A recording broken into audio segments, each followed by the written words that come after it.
You know, the most fascinating stories aren't always found in books. Sometimes they're hidden in something like a digital paper trail. We've managed to get our hands on a really remarkable collection of documents that, piece by piece, map out one engineer's entire career journey.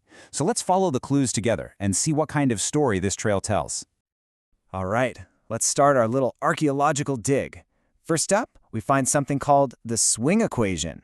Now, don't get bogged down in the math here. What's important is that this is some seriously high-level stuff. It's a core concept for analyzing how massive power generators stay stable. So right away, this points to a deep theoretical foundation. Then, suddenly, the trail takes a sharp turn into the commercial world. This document is a business tender, basically a formal request for a price quote, and it's for these highly specialized pieces of medical equipment called vacuum autoclaves.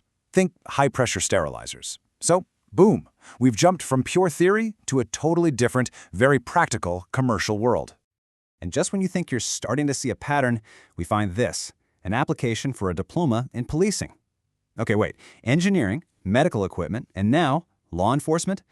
This tells you right away this is not a straight line. It's a map of a really complex and honestly fascinating career path. So here's the kicker. All of these documents, as different as they are, belong to one person's professional journey. It's incredible. So let's start at the beginning and really dig into how this person built their educational foundation in the first place. On one side of the coin, we find some seriously deep theoretical coursework. I mean, the documents are just filled with advanced calculus and physics, stuff like calculating Gibbs free energy. This is the kind of abstract, high-level knowledge you absolutely need to understand complex power systems from the ground up. But then you flip the coin over, and the training was intensely practical. We're talking about real, hands-on, tangible skills. Crimping wires, properly joining cables, even operating heavy machinery to bend and shape sheet metal.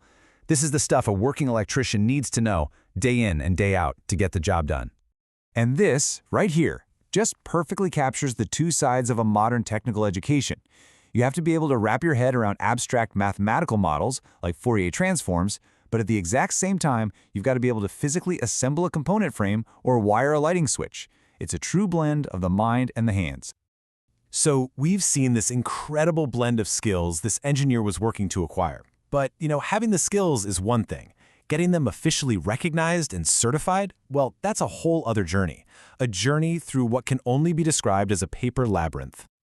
To really get this next part of the story, you need to know about this organization, SACA. It's the South African Qualifications Authority.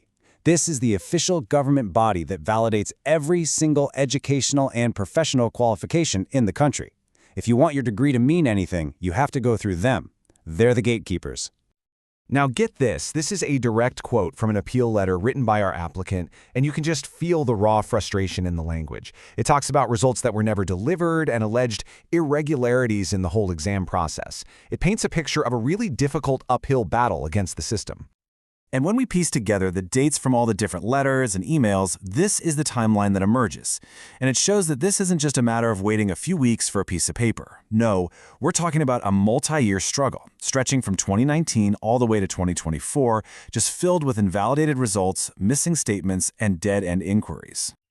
So, you have this incredibly complex educational background, full of both deep knowledge and these huge administrative roadblocks. Which brings us to the final piece of the puzzle. What was it all for? The goal of it all? Finding a job. So what's amazing is that despite all those bureaucratic nightmares, the resume we can piece together from the documents is actually really strong and super focused. The qualifications, the skills, the interests, everything points directly toward a career in electrical engineering. But the job search itself, well, it was anything but narrow. The application records show that our engineer was casting an incredibly wide net, trying to find any place where this unique blend of skills could fit, even across wildly different sectors. And just look at this sheer variety here. It's kind of mind-blowing. On one hand, you have applications to the state-owned power company, Eskom, which makes perfect sense. But then, on the other hand, you have applications to a global tech giant like Microsoft. And then, completely out of left field, you see applications for highly specialized tech roles inside the London Metropolitan Police's counter-terrorism unit. Talk about covering all your bases. So let's just zoom out for a second. Because this incredibly detailed paper trail, it isn't just one person's story. When you look closely, It's actually a powerful case study of a much larger, more universal set of challenges that people face in education and employment today. And what's wild is that the documents themselves are basically asking these big questions. It almost reads like a research paper on the state of vocational training, asking, hey, how do we connect the classroom to the workplace better? And what happens to students when the certification system just fails them? These are the exact same questions that institutions are grappling with all over the world. If you want one single number from these documents that just highlights the whole challenge, here it is, 24 months. Think about that. After a student completes a year of really intensive engineering coursework, they still need to somehow find and complete 2 full years of practical in-field experience just to be awarded their final diploma. That's a huge hurdle, and for countless students, it's a major systemic barrier. So in the end, this whole archaeological dig into one person's career documents leaves us with a really provocative question, not just about their journey, but about all of our systems. Looking at the gaps, the struggles, and the ambition that's all laid bare in this paper trail, we really have to ask ourselves, how can we build a better, clearer, and more supportive path from the classroom to a career?